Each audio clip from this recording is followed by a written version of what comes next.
quienes recogen las impresiones de lo que se está viendo con Irán.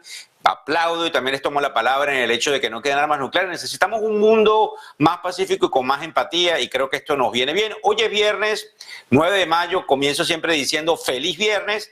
Vamos a estar observando algunas cosas interesantes, como en esta sinopsis, que es la primera parte del programa del cierre extendido de Wall Street. Vamos a hablar de las expectativas comerciales ante esa cumbre, como nos decía Alma, entre lo que es Estados Unidos y China. Vamos a hablar de la actividad intensa que tuvieron hoy viernes algunos voceros de la Reserva Federal, luego del periodo que se llama el periodo de silencio, que culmina indudablemente con esa, oportunidad que nos dejaron saber el día miércoles cuando estábamos en directo de la Bolsa de Nueva York. Vamos a ver algunas cosas con el comercio global y otras cosas interesantes desde el punto de vista técnico que nos dejan saber que el mercado puede entrar en un rango bajista. Sin embargo, como nos lo dijo Alma, el mercado está soportando y aguantando. Vamos a traer al primer invitado que tenemos el día de hoy, que aparte de que es un especialista en todo lo que tiene que ver con el mercado de capitales en los Estados Unidos, es un amigo personal, es bien conocido en todo el sector de asesoría hacia lo que son los family offices y hacia todo lo que son los hedge funds, que son los fondos de cobertura. Y como ustedes comprenden, él es el CEO y el fundador de una compañía que se llama Beryl Consulting, además que tiene unas excelentes conferencias. Vamos a hablar con él en inglés y efectivamente vamos a poner dentro de poco esos subtítulos. Le doy la bienvenida a Vidak. Vidak, how are you? How you doing? I'm glad you are accepting to be interviewed with us, and obviously I'm very happy. And the first question, so we can start right away. Okay. There is a lot of confusion, Vidak, with all this situation with the tariff. You know, there is 145% or perhaps the 80%, the 90%, more than 50%. Yesterday, we got a little bit of let's say, enthusiasm because the UK and the United States are basically signing something that it might be at some point completely solidified. But I want exactly what is your opinion and the implications, because this is extremely important for all of us to understand what's going on at this point. And thank you for coming, Vidak. Thank you very much, Victor. I really appreciate that. It's a great channel to be on.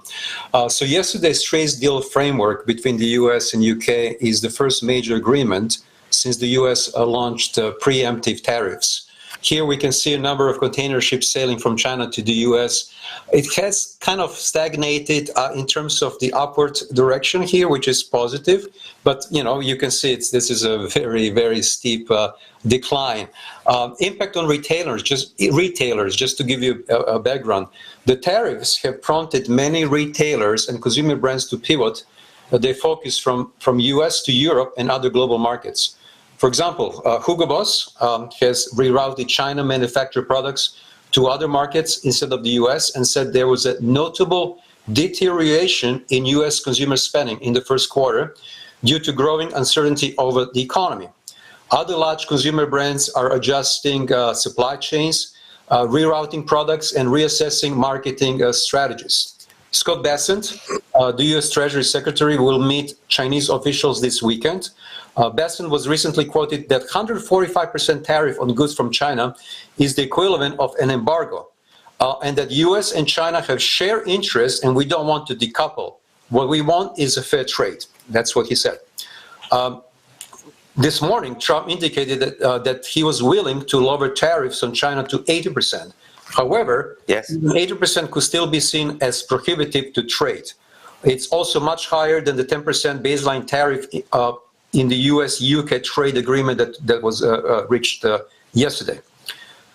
Just to mention one thing more about what you just asked me, China is one of the US largest trading partners. In 2024, the US exported 144 billion in goods to China, while imported almost 500 billion, according to the Office of US Trade Representative. So that's why we're having these issues. And please go ahead with your next question. So listen, not only that, because I think the other important part that is absolutely that those are the numbers that has been reported, but via Vietnam and other economies, President Trump was pretty clear to letting us to know that it might be over $1 trillion in imports that the U.S. is really bringing from China. My second question is basically, we have a lot of portfolio managers we have a lot of analysts, but also we have people that want to trade and take advantage. And I would like to know your opinion about what are the companies or the sector that you think are most likely to either face headwinds or basically benefit from all these distortions in the market. And I think you are very keen trying to analyze for those family offices and hedge funds, where do you think this is going so you can advise our audience? Yeah, great question, Victor. Thank you. Well, the result of tariffs is likely to be twofold, right? Number one is reduction in demand for many goods, which might be reflected in some weakness in GDP results. Number two, U.S. employment levels may rise from the reshoring of production, as /2B, for low-skill positions, construction, manufacturing, labor costs might spike until there is more widespread introduction of robots and other technologies.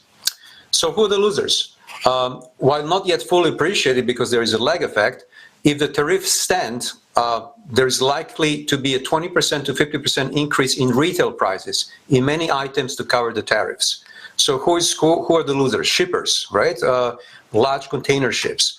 The volume of shipping will decline. Global shipping activity, for example, is experiencing significant declines, which it's pretty much what we can see here. Container bookings from China to the U.S., particularly from China. So there is a 35% drop in import booking volume since late March and 40% decline in Chinese shipment in the last full week of April. Now, who are the other losers? The retailers and consumer good firms. So in 2023, 60% of Walmart goods were imported from China. About 60% of its imports, particularly items such as clothing, electronics, toys, are from China. Other retailers such as Target, Home Depot, Best Buy, that we go, Americans, we all go to all these big shopping malls, and consumer good manufacturers such as Nike, Under Armour, they're going to be, greatly impacted. Then another losers is auto industry. Approximately 50% of the vehicles purchased, I'm talking about auto consumers, not auto manufacturers, obviously, in the United States. So approximately 50% of the vehicles purchased in the United States are imported. In 2024, Americans bought approximately 16 million cars, SUVs, and light truck. And 50% of these vehicles are not imported. So the average domestic content is conservatively estimated at 50%. So that means with the current tariff levels, the cost of new vehicles is likely to rise from 12 to 25% approximately. Listen, it's extremely interesting. I want to ask you another question. Yes. So if you have to articulate, how do you envision those inflationary pressures to go and affect the broader economy will be great.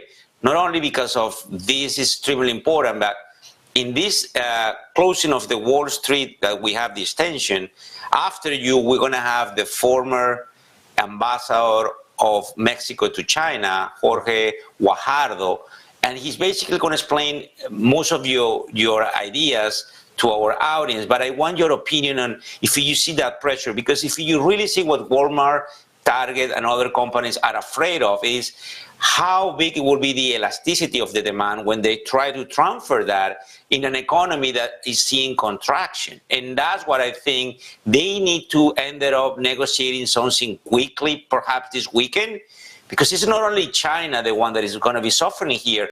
The U.S. might suffer greatly for the next, let's say, 6 to 8 weeks. What do you think in terms of the inflationary pressures that can cause some sort of major dislocation and problems within the next few weeks here in the U.S., Vidak? Well, we don't have shortages of goods in U.S. stores yet, but the deterioration in global shipping is if it's an indication, they are on the way. So with most apparel manufacturing having been exported overseas, only 2% of the clothing Americans buy is manufactured domestically, Victor. The increased tariffs are likely to lead to higher prices for a range of consumer goods, including electronics, clothing, household items, and retailers may pass this cost onto consumers, onto us, potentially impacting our spending and overall economic growth. So number one, so prices increases for everyday goods. Many consumer products sold in the U.S. are imported, especially from China. electronics, smartphones, laptops, TVs, clothing and footwear, apparel brands, home goods, furniture, kitchen, appliances, toys. There's going to be shift in consumer behavior as well. As prices rises, consumers may cut back on discretionary spending. Fewer electronic upgrades, delayed home renovations. Then we're going to have a switch to lower cost alternatives, such as generic. So no more Hugo Boss, we'll have some other generic clothes. Buy less overall, particularly if wage growth doesn't keep pace with inflation. Inflationary pressures, as you just reiterated, there's going to be widespread price hikes due to tariffs, right? Which can contribute to inflation. So we mentioned this again, which reduces purchasing power. If inflation accelerates while economic growth slows, the US could face a stagflation, which is the worst, right? So that means raising prices amid stagnant economic activity. Nobody wants that. And then number 4, we have a supply chain reconfiguration cost. Retailers and manufacturers are now seeking to diversify supply chains to reduce dependence on China, sourcing more from countries like Vietnam, India, Mexico. While this may help long-term, in the short term, transition costs will be high, and the costs are also likely to be passed on to consumers. So, so these are big issues, and we'll see what happens tomorrow. Listen, I'm very happy that you come to our show. Obviously, it's a live show. A lot of people might be asking questions. I want to bring you back within the next few weeks. I'm going to be, as you know, from time to time in the New York Stock Exchange floor and traveling heavily to New York to cover everything there. Hopefully, we'll have some headlines that kind of impact positively the markets on Monday. I'm very nervous because I think the Chinese people, even though they are in pain, they can tolerate it. There is no democracy there. And I don't think they might be actually willing to jump into a deal right away. They might want to create some sort of pain for the Trump administration. Vidak, thank you very much. We'll speak soon. And definitely, I'm glad you gave us that explanation. Thank you, Vidak. Gracias, Victor. Thank you. Bye-bye. Bueno, ya ustedes escucharon lo que nos decía Vidak allí en una parte muy interesante e importante. Ya nosotros tenemos a nuestro siguiente invitado, pero quiero reiterarles algo que hemos venido viendo dentro de esas expectativas comerciales y también decirles algo cuando son las 3:23 de la tarde, hora del este de los Estados Unidos. Nos vamos a alargar en esa entrevista con Jorge Guajardo, no solamente porque va a ser en español, sino porque quizás nos va a entregar una clase magistral de lo que puede estar pasando para poder entender lo que viene indudablemente en los Estados Unidos, donde él se encuentra porque viaja constantemente entre sus diferentes responsabilidades como consultor, pero al conocer la realidad de China, quizás nos puede dar una matriz magistral de qué es lo que debería estar pensando la administración Trump con respecto a México, donde efectivamente se convergen una cantidad de oportunidades por la mano de obra que hay de mis queridos amigos mexicanos, que independientemente de lo que pueda pasar, puede suplantar ese dominio chino con toda la parte de mano